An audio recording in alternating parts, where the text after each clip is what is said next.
Olá, meu nome é Fernando Bender, eu sou gerente de desenvolvimento da Greenfield. Hoje com o nosso software Wild Horses nós vamos analisar os preços do Ethereum cotado em dólares para a semana que termina nesse domingo, 14 de outubro, às 23 horas e 59 minutos.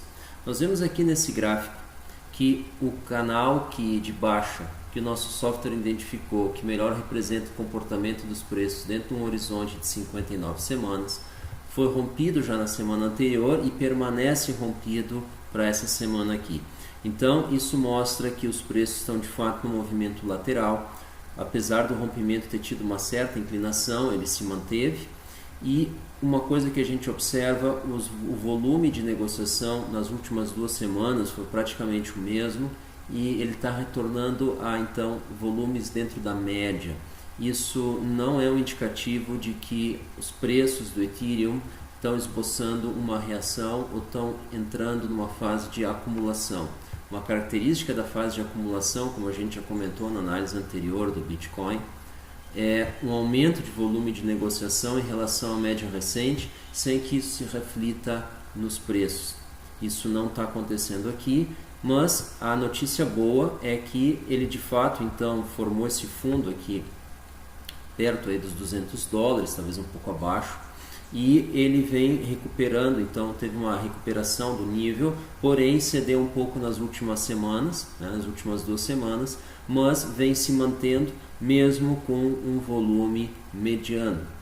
Então isso mostra a capacidade dos preços se manter dentro dessa região que vai de 180, um pouco acima talvez, até em torno de $310 aqui. Então essa região, uma região com uma margem de $130 de excursão, está determinando por enquanto o comportamento dos preços. Qual é o risco disso? Essa é a região inferior dentro das quais o preço do Ethereum circulou nas últimas semanas, ou dentro de um horizonte até um pouco maior ali, ano passado, setembro.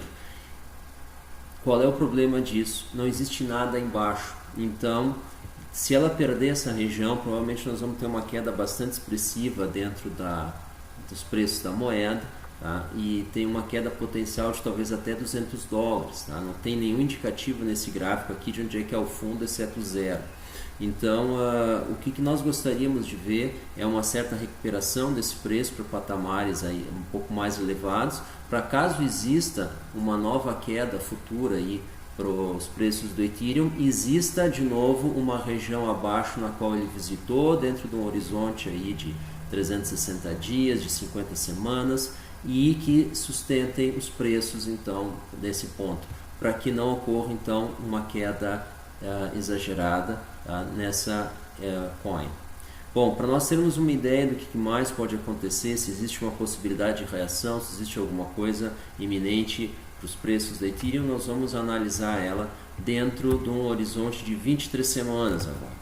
E aí nós vemos que o canal de alta que vinha sendo desenhado para os preços do Ethereum foi rompido. Tá? Isso faz parte dessa horizontalização, mas teria sido bastante interessante a gente ver os preços continuar uma trajetória ascendente, pelo menos testando novamente o topo dessa região aqui, logo abaixo dos $300. Eu reforço que essa região aqui não é a mesma do gráfico anterior, aqui são regiões independentes desenhadas a partir de uma perspectiva de 23 semanas. Então, seria muito interessante ver um novo teste ao topo dessa região, assim como aconteceu aqui algumas semanas atrás, no início de setembro, final de agosto. A queda do volume nessa perspectiva de 23 semanas foi bem mais acentuada do que a queda de volume na perspectiva de 59 semanas, o que mostra que ele perdeu o momento sim, dentro de uma perspectiva de mais curto prazo, o que nos tira a expectativa de novas altas. Tá? Quando nós nos referimos no gráfico anterior de ver o preço atingindo patamares mais elevados para suportar uma queda futura, nós estamos nos referindo a essa região aqui, logo acima de 400 até 500 alguma coisa dólares, o preço da coin. E A possibilidade disso acontecer está descartada por enquanto pela ausência de volume, mesmo nessa perspectiva aqui. Então nós enxergamos como possível alvo atingir essa região aqui, sim, mas quando houver perspectiva via volume, isso não está acontecendo. Isso justificaria uma compra para guardar. Nós não damos conselhos ou ideias de investimento, tá? Não é esse nosso papel. Porém, nós imaginamos que isso é um movimento muito arriscado, porque isso acontecendo provavelmente vai ser um movimento brusco e ele vai ter um alvo, ele vai ter uma perspectiva muito próxima. Então, quando for detectado esse volume, esse movimento, ele vai ocorrer, vai trazer os preços para cá, e exemplo do que aconteceu aqui, eles vão se manter aqui dentro, tendo uma possível correção, depois recuperação. Então, quando esse movimento for capturado por indicadores, quando esse movimento for capturado pelos gráficos, mesmo diários ou semanais, ele já vai estar perto do fim. Então, e ele não significa uma mudança de tendência, ele significa um ajuste de patamar, é um ajuste dentro do movimento horizontal, tá?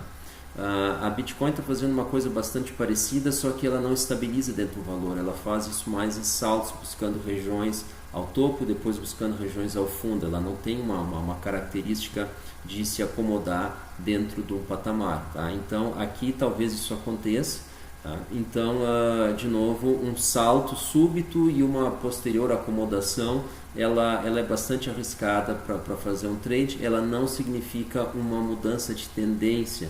De novo, isso vai acontecer com o volume permanecendo maior, mas seria um bom indício de que o movimento está voltando para esse ativo. Por enquanto, nós não vemos isso acontecendo. E aí, por fim, no nosso gráfico da predição explícita dos preços, nós vemos aqui uma expectativa de leve queda para o fundo da região que ele atualmente se encontra, em torno de $210, no intervalo centrado em 178 a 242. Notem que a gente comentou que o fundo da região estava em torno de $180, então é praticamente um intervalo admitido desde o fundo da região, que é por aqui, até praticamente o centro dela, né, em 240. A região que nós admitimos no primeiro gráfico, a região mais visitada, ela terminaria mais ou menos em $310. Então o que a gente vê é que ele vai ficar orbitando dentro do hemisfério inferior dessa região, com o centro com alvo no centro desse hemisfério, ou seja, em torno dos 25% inferiores dessa região, que fica em torno ali de $210. Isso é perspectiva, provavelmente em função da perda de volume. Nós vemos aqui no fundo do gráfico as taxas verticais, que ele vem tornando os tons cada vez mais claros, agora com uma gradação bastante próxima da anterior, praticamente imperceptível, ou seja, o Ethereum segue perdendo correlação entre preços e volume. Isso significa que ele está aos poucos começando a dar entrada a segmentos de outras referências que não o seu volume de negociação. Então a gente continua observando e acompanhando isso para ter uma previsão cada vez mais aprimorada para passar para vocês. Essa foi a nossa análise para o Ethereum essa semana. Muito obrigado, assinem os nossos canais tanto no YouTube quanto no Telegram, tá? É Hello Wild Horses, nós vamos colocar o link na descrição desse vídeo. E não se esqueçam de ativar a notificação no YouTube para vocês serem avisados quando chegam novos vídeos. Muito obrigado, até uma próxima.